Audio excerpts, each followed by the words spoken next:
future. Advances in robotic design that let you interact with the machine in a more personal manner. A new approach to air traffic control that reduces noise, reduces emissions and cuts the cost of air travel. And changes in car design that deliver lower cost driving with a dramatically reduced carbon footprint.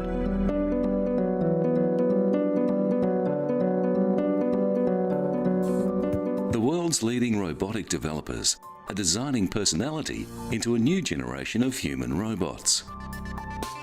The skinless head, put together in the same way as a human face, is designed to duplicate familiar human expressions. This is one of the new generation robots on display recently at the SIGGRAPH conference and exhibition in Los Angeles. The aim is for future robots to interact with us. The idea is that the more human they appear, the more willing we will be to use them. Developers are using new techniques to communicate expressions that were simply not possible in earlier generations of robots. They've got servo motors attached to tendons, mimicking the structure of the human face. This animatronic limb is able to copy the movement of a human hand and arm.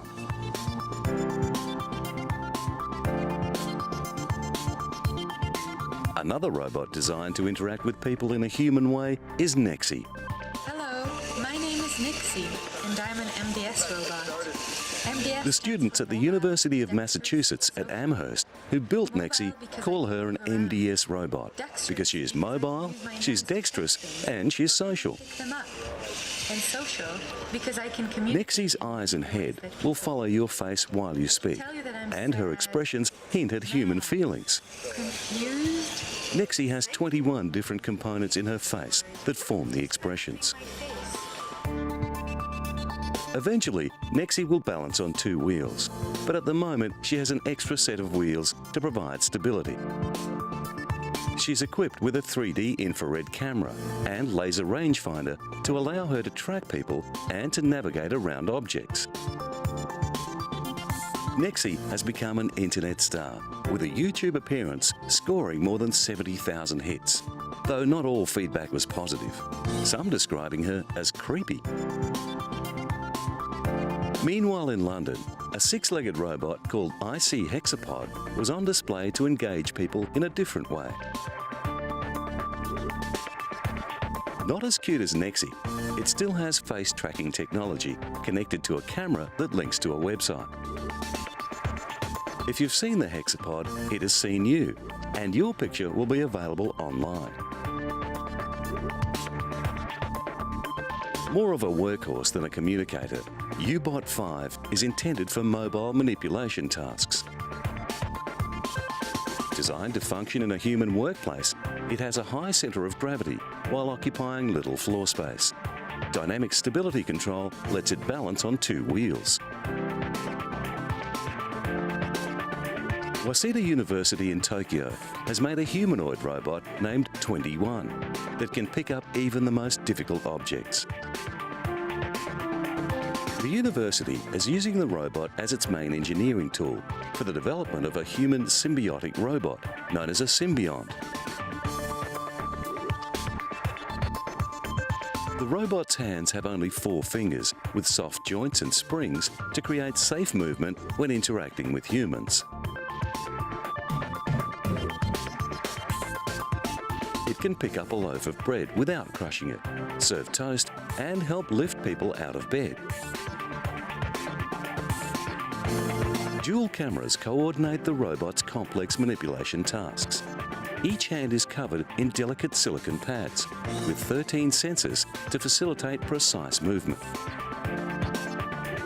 The robot's control servos enable it to lift heavy weights while being sensitive enough to yield to delicate human touch. This soft control enables the robot to assist the elderly, helping them to stand or transferring them from a bed to a wheelchair.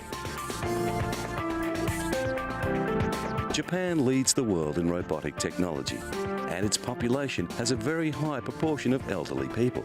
So the development of assistant robots for use in hospitals and nursing homes is an obvious progression. A different robotic development from Honda is worn around the waist and legs to help the user support their own weight, assisting them to take longer strides. Known as the walking assistant, it is designed for frail people with reduced mobility. It weighs just 2.8 kilograms, so it can assist people without the need for cumbersome equipment. The team at Honda's Technology Research Centre has been working on the machine since 1999. It is due to start hospital trials soon to test its safety and efficiency. As yet, Honda has not specified an intended release date or price for the walking assistant.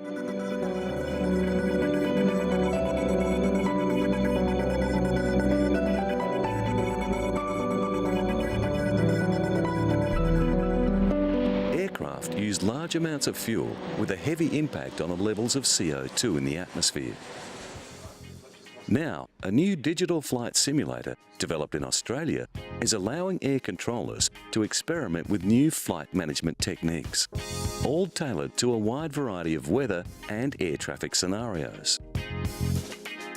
The Australian Defence Force Academy's Samir Alam says the Atom simulator has the ability to reproduce many different complex scenarios to develop new procedures for air traffic. The system has already managed to cut aircraft noise by 30%, with aircraft keeping higher altitudes on approach and reducing power during descent. The technology enables the researchers to calculate fuel savings resulting from the redirection of planes to altitudes where more favourable winds will help reduce power settings. Smarter air traffic procedures might help save half a tonne of fuel for a typical Melbourne to Sydney flight. And Airbus is introducing a new materials recycling program. Known as Pamela, the system is able to economically separate and recycle the high-technology materials used in airliners like the A380. Body panels from development prototypes have already yielded high-quality aluminium, ready for use in new planes, and carbon fibre, copper and rubber are being successfully recovered.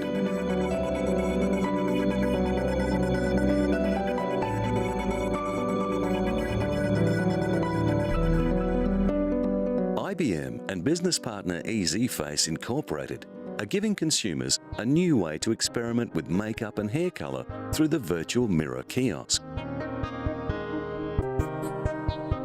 Shoppers can make a digital self-portrait using the kiosk's camera, swipe a beauty product's barcode and virtually apply it to their hair, face, eyes or lips, producing a realistic simulation of a makeover without a mess. An IBM survey carried out late last year suggested that although shoppers were shifting their allegiances more readily since the economic downturn, people who found an outlet that they liked were maintaining a strong loyalty to that primary retailer. The system combines true-to-life skin tones with the precise colours and physical properties of the products. It is hoped that technology which helps consumers to make purchases in an informed way will strengthen their loyalty to the business. The virtual mirror application can be applied to 3 platforms: the in-store kiosk, the internet and cellular platforms. Future platforms include handheld devices, game consoles and interactive TV. Customers can also share a photo of their virtual makeover via email and social networks such as Facebook to solicit quick advice from friends. IBM is also transforming the interior design and furniture buying experience through new 3D shopping technologies. You begin by attaching infrared hand track, which enables you to move furniture virtually within the room, into the 3D viewer and to your mobile device. Shoppers can share their designs and more details on specific items, including measurements and price, in 3D with friends and family using their mobile phones.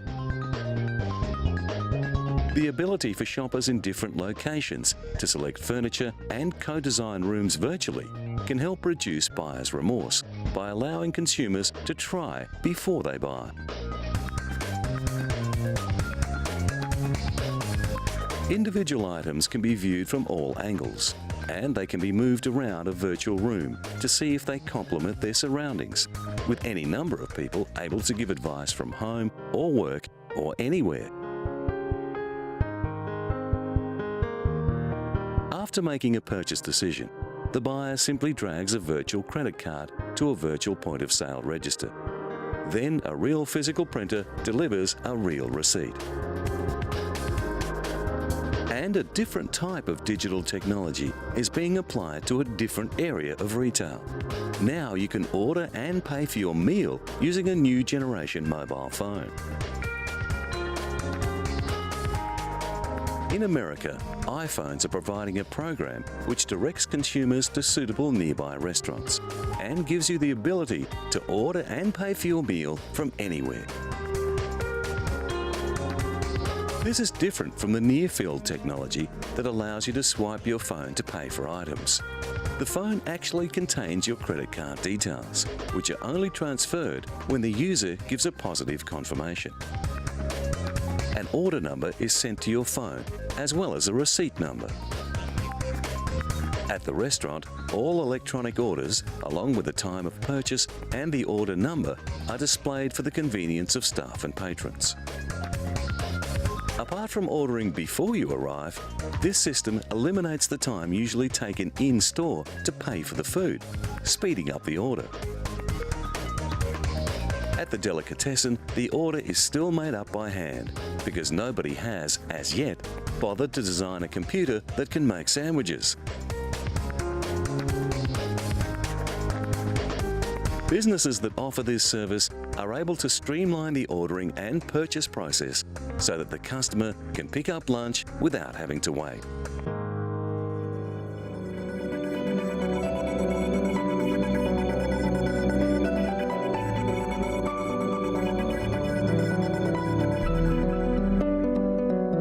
The Nissan Motor Company is raising the stakes in the competition with other automakers to take a lead in zero-emission cars and cars with high security features to decrease the risk of traffic accidents. Nissan also expanded its Safety Shield concept to alert the driver of potential risks from any direction. It also helps the vehicle maintain a safe distance from other cars in front. Nissan's Eco Pedal system makes the accelerator pedal press upward when it senses the driver is speeding up too quickly. Drivers get visual feedback on the rate of fuel consumption from the Eco Pedal lamp flashing in different colours. Eco Pedal is part of Nissan's ambitious plan to achieve zero-emission leadership. The company is also developing a system that uses GPS data to plot the path of a pedestrian that may be in danger. But the company's collision-avoiding prototype was just one of the new vehicles unveiled at Nissan's Opama plant. A new car codenamed EV for electric vehicle is based on the Nissan Cube, a super mini-sized vehicle currently only on sale in Japan. The conventional Cube has a 4-cylinder petrol engine, but the EV has an electric motor powered by lithium-ion batteries located under the floor. The main feature on the dash is the battery power level indicator. The company will soon start mass production of the van for the Japanese market, and it will be launched in the US next year. The key to the EV's performance is its uniquely structured lithium-ion battery pack. It provides more power as well as greater stability and more compact dimensions than any other unit. Nissan has been developing the lithium-ion battery for 10 years. Its laminated structure and unique material technology allow the designers greater flexibility. A new company, the Automotive Energy Supply Corporation, was established with the goal of dramatically enhancing future battery performance and reducing battery costs. The Nissan Green program is specifically focused on reducing CO2 emissions, both from Nissan products as well as from the company's day-to-day corporate activities. This 3.5-litre V6 incorporates an electric motor. In tandem with this battery pack, they provide the driving force for Nissan's Infiniti-based hybrid. It's rear-wheel drive with a 7-speed transmission. At low speeds, the car is driven solely by its electric motor. Here, the engine revs are at 0. During acceleration, the engine and the electric motor work together. When the brakes are applied, power is fed back to the battery. The hybrid will offer a 40% fuel saving over its conventional equivalent. Finally, a Nissan development that others will soon copy. To assist with parking, the images from 4 small cameras positioned around the vehicle are combined on one screen to give a bird's-eye view of the car. The Around View monitor even suggests the best line to follow when positioning the car. This device lets the driver park with total confidence. American car makers are desperately scrambling to catch up with their Japanese competitors. The Cadillac Converge is a plug-in hybrid based on the Voltec drivetrain, but it is still only at the concept stage. During the presidency of George Bush, the American car industry focused its energy on blocking proposed regulations to reduce vehicle emissions. This was a strategy that held back innovation, but finally, American car makers have started to respond. However, industry leaders like Rick Wagoner have had to call for government assistance, as the big US car companies are desperately trying just to stay in business.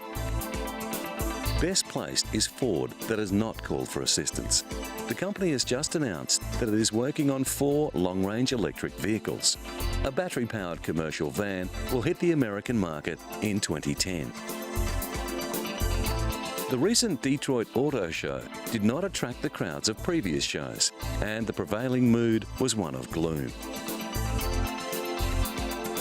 Ford launched its latest Taurus in an attempt to keep the faith with large car buyers, but general opinion is it's too gimmicky. Chrysler's 200C concept was not enough to stop analysts predicting that Chrysler will soon be acquired by another automaker or sold in pieces by its majority owner, a New York private equity firm. The Jeep Patriot's flexible range extended engine gives it a 65-kilometre all-electric range and a 650-kilometre total range, but nobody knows when or if it will become available. Another country and a very different vehicle launch. A team of British adventurers are setting off on an extraordinary journey from London to Timbuktu in the world's first road-legal, bio-fueled flying car. The Parajet Skycar team plans to travel through France, Spain, Morocco, Western Sahara, Mauritania and Mali. The flying car will be supported by a ground crew of trucks, all-terrain vehicles and motorbikes.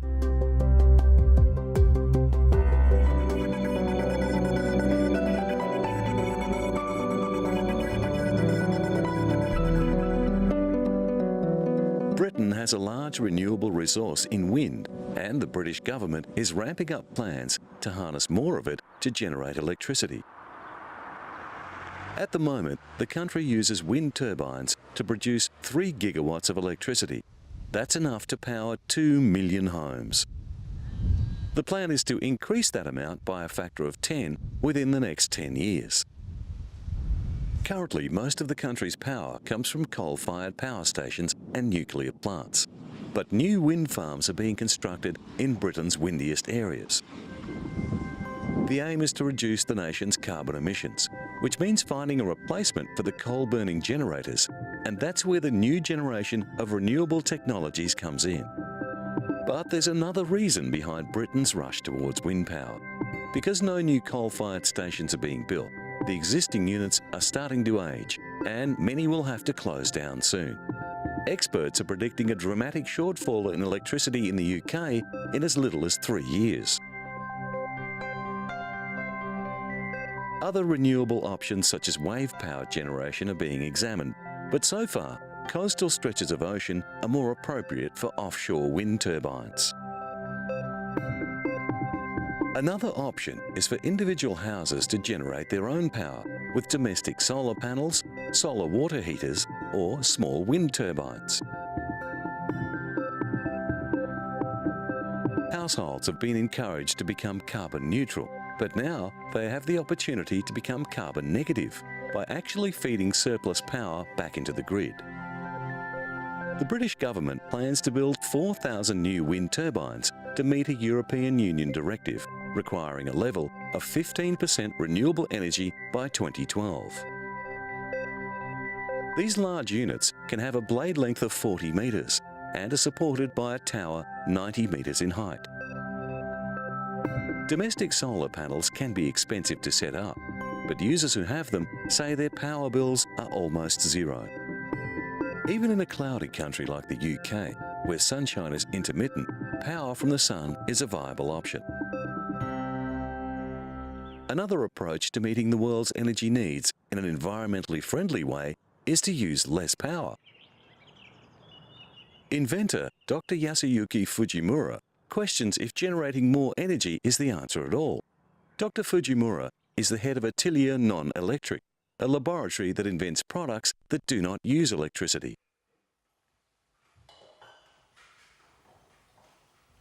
It occurred to him that if all developing nations began consuming energy as voraciously as developed nations like Japan, they too would suffer the same health and environmental problems. He has patented over 1,000 products and is dedicated to transforming electric devices to non-electric devices that can be mass-produced yet remain environmentally friendly. At the lab, Dr. Fujimura works alongside his son. Their inventions include a non-electric dehumidifier and a non-electric refrigerator. The dehumidifier uses a paper filter to absorb water and changes colour from blue to pink when it reaches full capacity.